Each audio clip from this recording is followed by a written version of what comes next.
Good morning. This is Florida Plant Mama coming to you from Zone 10A, Central Florida, where I garden in my suburban backyard. It's currently a whopping 38 degrees out here. 38 degrees. I'm cold and I don't like it. I came out here excited to get some stuff done to continue my cleaning, which was rudely interrupted by 3 days of drops in the 30s. Spring is so close. I can feel it. I can see the things already trying to sprout. I mean, it's just so close, and I'm so excited to jump right in. But we keep getting these cold blasts and inclement weather that interrupts my momentum. I need to get out here and do something.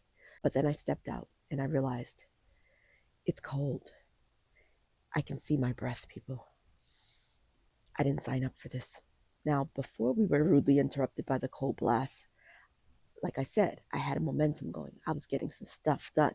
Looky here. Y'all see this? Oh, I guess we should address the elephant in the room.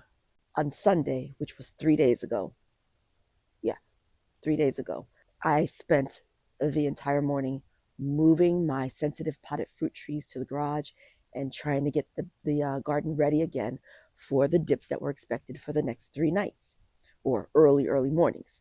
Um, and I said I wasn't covering anything back here because I'm just exhausted. I just have no energy left. There's no desire to cover brown, burnt trees. Although I understand that they can continue to die if they're alive if you do not cover them, even when they're brown.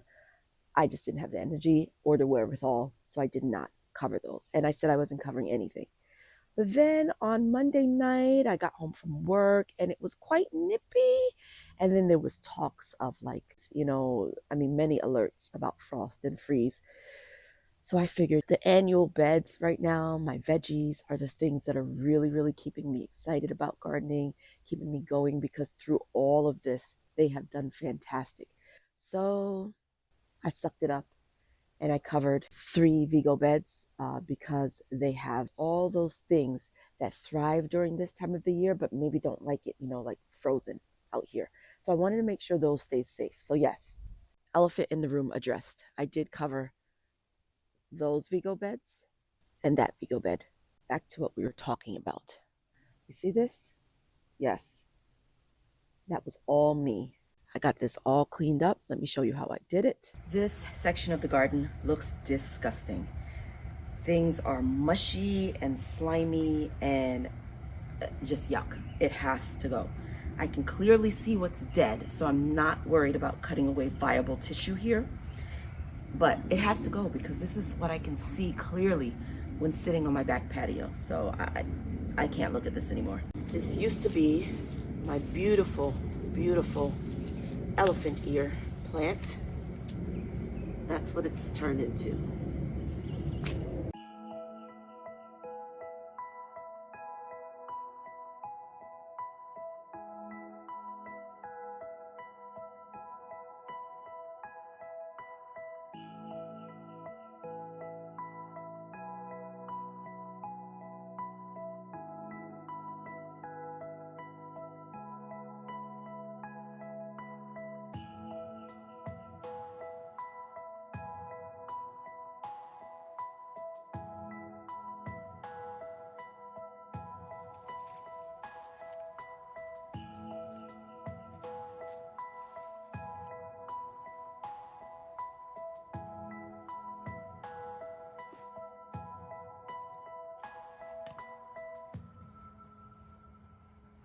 Additionally, I went ahead and started some more pepper seeds using one of my tried and true methods, Ziploc baggie method. I didn't create it. Most of the innovations that I bring you on this channel, I didn't create, but I did find somewhere and thought it might be useful to you, so I share. Um, but I went ahead and started some more pepper seeds because my pepper seed germination rate was not very good, and the Ziploc baggie method always worked. So I figured I'd go ahead and share with you what that method is and how it works. It just locks all of that moisture in the bag. It gets the greenhouse effect going, and then you don't have to fiddle so much with watering and heating pads and all that jazz. You just put them in a little Ziploc bag, you put them underneath your light source, and they just tend to germinate faster. So, primarily for peppers and tomatoes, I use that Ziploc method. And occasionally I'll throw in some other things. Like I also did beets, and I think I did one of the herbs or straw flower or something. Not only is it easier to get those specific veggies germinated using that method, I'm also running out of space in my little growing space inside.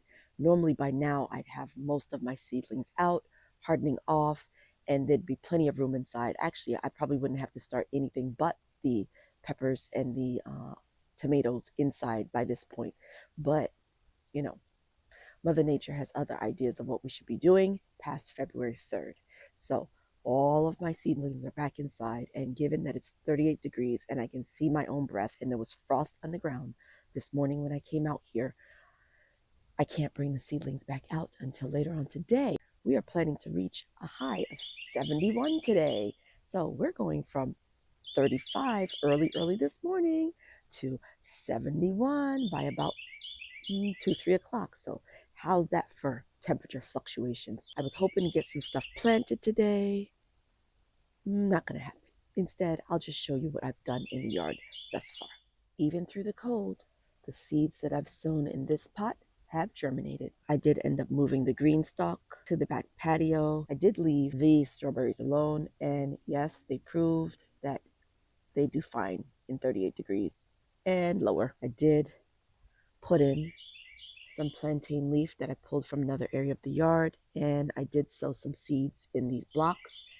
And down here, we did sow oregano, calendula, sweet peas. Still waiting for those to sprout. This is the wooden bed that I didn't cover, and as you can see, it did just fine. There's no frost on it, and the leaves look nice and perky, so I'm happy about that. Sugar snap peas, doing just fine there. I've actually got some peas ready that I didn't even notice because I've been so busy. I swear these were not out here 3 days ago. How nice is that to come out on a cold morning and find a little harvest? And this is the best time to pick them because they're nice and chilled. When I tell you that I am pleasantly surprised, look at this. Not bad, right? Look, all right, don't judge me. You take what you can get, okay? And I am thrilled about this little harvest. I didn't think I was getting anything from these peas. I like to get them when they're this small because they're sweetest. These have gotten kind of big. Like this is definitely on the huge side. This is perfect because they're nice and crunchy and sweet. Let's see.